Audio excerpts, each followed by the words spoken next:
Hello and welcome to Dog Day Chess. In this episode we're going to look at the idea of removing defenders. The removal of a defender is a tactic that involves eliminating an important defensive piece that otherwise prevents you from achieving your greater goal, and that goal could be winning material or even checkmate. It's also known as undermining or removal of the guard. I'll start with a very simple example. In this position, my bishop is attacking this pawn, but the white knight is defending it. So I would like to remove this defender, and I can do that simply by pushing my pawn up to attack it. After the knight moves away, the pawn is free to be taken.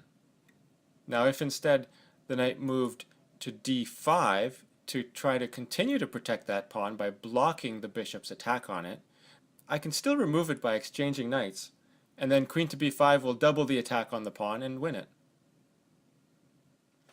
In this example, two of my pieces are attacking the d2 knight, my rook and my queen, and two of white's pieces are defending it, the king and the f3 knight.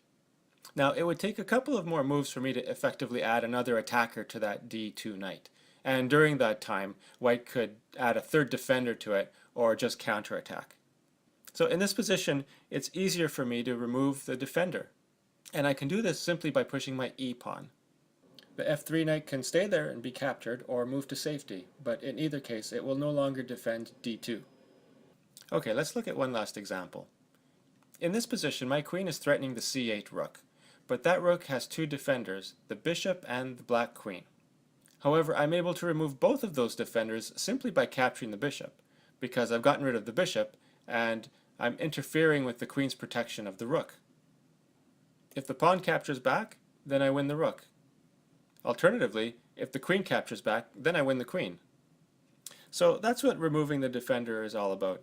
It's an option you should consider when you're fighting to win a piece. Often it's enough just to pile up extra attackers onto that piece to shift the balance in your favor, but if that won't work, then perhaps removing one of that piece's defenders will do the trick. As always, I hope you learned something from this episode, and thanks for watching.